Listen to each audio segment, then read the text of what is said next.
Oh, hey, how's it going? So, back here again. So we're gonna do whole chicken. And the way I do it is kind of different from anything I've ever seen. And I've done the method, I've done the beer can chicken, where you put the beer can in there and you sit it upright and you put a bunch of seasonings on it, and that turns out good.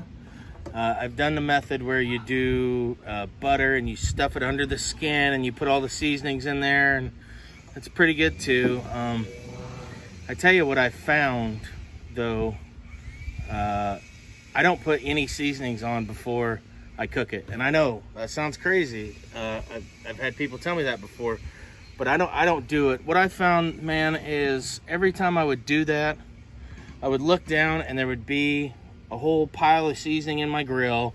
There'd be butter running down the sides. There'd be a mess that I got to clean up. There'd be, it was just, it wasn't the results I was looking for. So I just started fooling around with it. And this is just what works for me. And I don't know if it's right or wrong, but it tastes good to our family, and we enjoy it this way. So I just take a plain old regular generic chicken. I take it right there. I don't season it. I don't do anything to it but wash it off real good with water and pull all the stuff out of the rear end of it. I just take it and I slap it right on the grill, and I cook it around 350 to 375 for a good hour and a half, and then pull it off, and I season it after I cook it. And I'll show you that when we get to it. But just so you know, man, I don't do anything to it before I throw it on. I just throw it on. I don't season it before. Again, I tell you, I feel like I wasted so much money on seasoning that just fell right into the bottom of the grill. So we're gonna do indirect cook here. Here you see the charcoal here and the grate here. And some of you might be thinking this dude's nuts, he's an idiot, I'm gonna shut this off. And that's okay too, man, if you think so.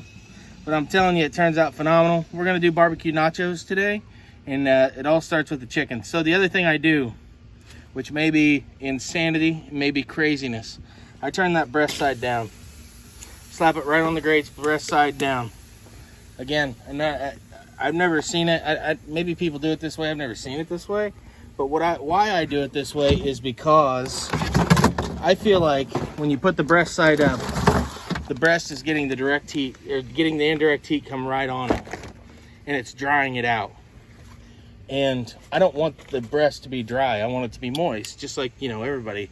The breast meat's got to be moist. It's the most meat you're going to get out of the chicken. So I put it breast side down because, in my theory, all the juices from all this is going to run down the skin into the breast. Again, maybe I'm nuts, man. Tell me if I am. Tell me if I'm crazy. If you got a better way, I'd like to see it.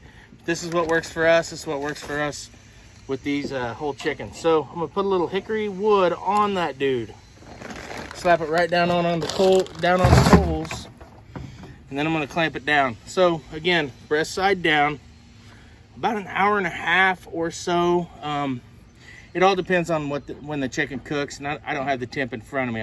I don't remember the exact number it's got to hit, but I've got a gauge that I use. So again, breast side down, no seasoning, no butter, no nothing. We're not even going to eat the skin. We're going to peel this stuff right off the bone, and it becomes so tender and juicy that when I take the chicken off, it'll fall apart. You have to use the pinchers, and you got to grab it and you got to pull it out. So see the wood starting to flame up now. It's going to give us a nice smoke for about 45 minutes, half hour. It'll smoke it, give us that nice hickory flavor. We're going to take it, let it cool, pull that dude right off the bone. Like, you don't use a knife. You don't have to use a knife. You just grab it and rip, and it comes off in your hand, man. It is so good. So we're going to do that on some nachos. So I closed the lid, got the charcoal starting to roll, got the smoke rolling. See the smoke come out of the top. Where we got this recipe, we did whole chicken. We've done whole chicken. You can eat it on bread. You can eat it on toast. You can eat it with some barbecue sauce. Whole chicken is phenomenal. It tastes so good. But when you eat whole chicken so often, we started thinking, what else can we do with it? And we go to this little barbecue joint north of Martinsville, south of Indy. It's in a town called Mooresville, called Squealers. And they do something called barbecue nachos, and it is Oh, it's unbelievable. They do it with pulled pork, and it is phenomenal. So I think we went there 5 years in a row for my birthday dinner. But so Nikki and I started talking during quarantine, my wife, and we said, you know what, we could do barbecued nachos, but with chicken instead of pork. And we just tried it one day and we loved it. We thought it was unbelievable. So we're gonna do that tonight for you guys.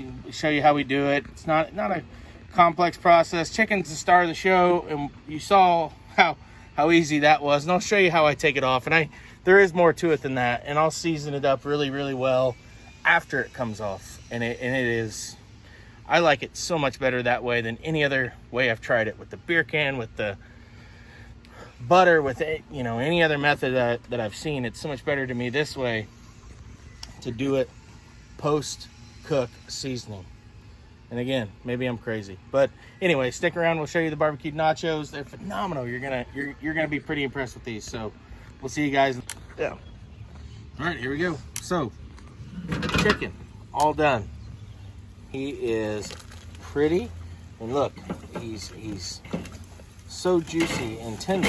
He sticks in there. You pull him off, he'll fall right off the bone. So it's all done. Scrape a little bit of that skin off there. So chicken's all done. Take him off, let him rest for a little bit, and then take it in there, and I'll show you how I season it. And it's different. It's not normal.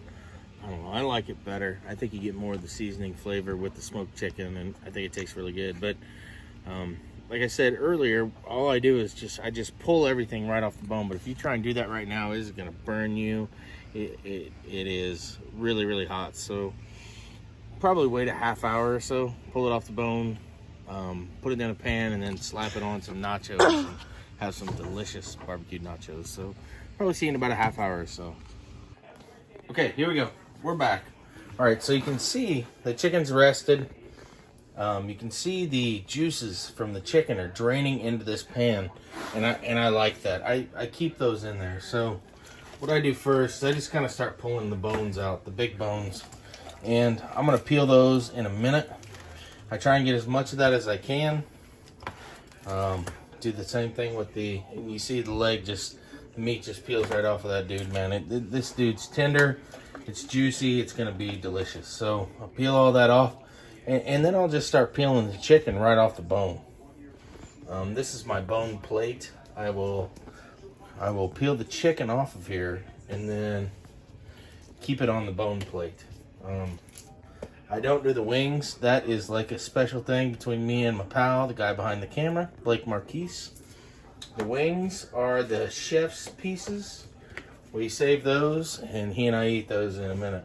Just something silly, but we do it. So, all right, so it's still a little warm. It's been about a half hour since we pulled her off the grill, and it's still a little warm, but pull it off, get all that chicken meat off of there, as much as we can, onto the plate, or into the pan. We're gonna peel it all off. You see it's very, very, very tender, very juicy. It's still a little hot, so I can't grab it like I would like to, but it is what it is. Peel all the skin off, slap her on there. Start peeling the other meat off. And that juice, what I'll do is when I mix it, I'll mix the chicken, I'll mix the juice, I'll mix the seasoning, I'll mix everything in the same pan, and the seasoning sticks. It makes it really, really, makes it good. It makes it really, really a good chicken. So I'm gonna keep peeling the chicken, and we'll come back and I'll show you how we season it. Is it on? All right, so one more thing here. I just wanted to show you, like I was telling you earlier, it gets so tender and juicy. You just peel it right apart. Like I said, you don't have to cut it with a knife. It is still really, really hot, and it's burning the hell out of me. So, but I just wanted to show you guys that. It's really juicy, really tender, really delicious meat. So I'm gonna let it cool a little longer, and we'll come back and I'll show you the rest of how we season this dude. Okay, so We've got our chicken all shredded. You can check it out. Look at it in there. So all that juice that was in there when the chicken came off, we left in the pan and we put the chicken on it. Now, every member of the family has had to come in here and get a piece of the chicken, because when you walk in here with smoked chicken and that hickory smoke and that chicken, it absolutely smells amazing. So everybody's got to come in and get a piece, and I get it. I had to get a piece myself. So what I do now, I'm just going to drizzle a little bit of seasoning over this whole deal. So again, like I said earlier, I don't season before. I'm going to season after. So I put a little bit on there, right? Now the chicken juice is in the bottom. You got the chicken on top, and then you got the seasoning on the very top. So all I'm going to do, I'm going to mix this dude around. I'm going to mix it and mix it and mix it until all that seasoning and all that juice has married, and this is the juiciest season in this chicken that I could find.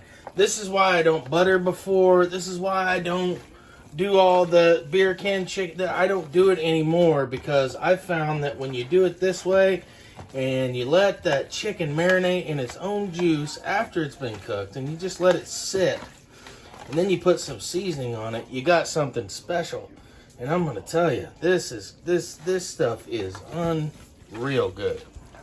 All right, so I'm gonna check and make sure that I got enough seasoning on there. And there's only one way to do it, is you take a piece and you sample it. Yep, it's good. Enough seasoning on there. So, seasoning's done. Now, we got our nachos. Sorry, finishing up that little piece. Man, that's good. Okay. Got our nachos, got our chicken. All I'm gonna do, I'm just gonna pile this dude on there. I'm gonna put some chicken on, slap it all over the nachos. Again, if you wanted to take this and you wanted to put it on a piece of bread and you wanted to eat it with some barbecue sauce, it's phenomenal. It's great. Really good.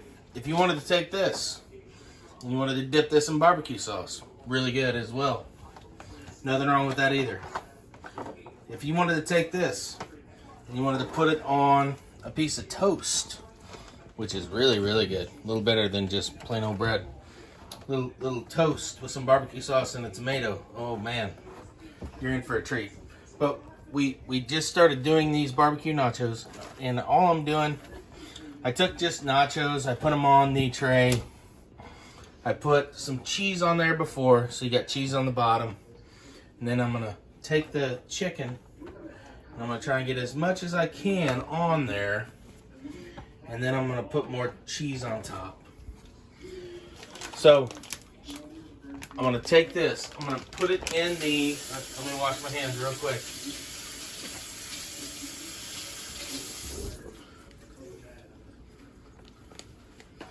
Take this, I'm gonna put the rest of the cheese, so we do a whole package of mild cheddar. So a little bit on the bottom, then the chicken, then a little bit of cheese, or the rest of the cheese, excuse me, on the top of the chicken. So again, the chicken's the star of this show. So we've got our chicken smoked, tasting amazing, got it seasoned. Again, it's not what anything I've read. It's not like a, barbecue guru does it this way. I don't know. This is just the way I do it, and it, like I told you at the beginning, it might be wrong. It sure doesn't feel wrong when you eat it, though. I'm gonna tell you what, it tastes all right. So got our chicken, we got our cheese, we got our chips. My wife is gonna cut up some vegetables. We're gonna have some. So we take this, we'll heat it up just until the cheese is melted. Then we will put some vegetables like lettuce, tomato, barbecue sauce, or sour cream, whatever you like on top of that, and then you've got a delicious, amazing meal. So I'm gonna slap this in the oven really quick. Probably only takes maybe 5-10 minutes. We'll come back and I'll show you the finished product and how we cut it up and how we finish up the nachos. So look forward to that, and I am really looking forward to eating these dudes. Okay, all right, so nachos are done, cheese is melted. Take a look at that dude. You can see the melted cheese, the delicious, amazing chicken that we got just sitting there. So all we'll do is just kind of take a spatula, just cut it down, cut it. I never do really bad at adjusting for the stove. So just cut it down, cut it, and then cut it down the middle. And the spatula does all the work. And then, as you can see, my wife, Nikki, has lettuce and tomato. We just scoop it on there. We'll have some barbecue sauce. We drizzle on there. You've got barbecued nachos. That's the barbecued nachos, Byers style, with the delicious, amazing chicken. Again, not the most conventional way that people do chicken, but it's the way we like it. I think it's really good, man. We really like doing this chicken. So, like I said, we've done it on sandwiches, we've done it on wraps, we've done it with toast, we've done it on just about everything, but these barbecue nachos are phenomenal. So, thanks for watching. Next time, I think, we do some stuff with corn that's pretty good. So, next time we do corn, whole eared corn, probably be around July 4th or around that time when it finally comes up in Indiana. So thanks for watching. Appreciate you guys. And we'll see you next time.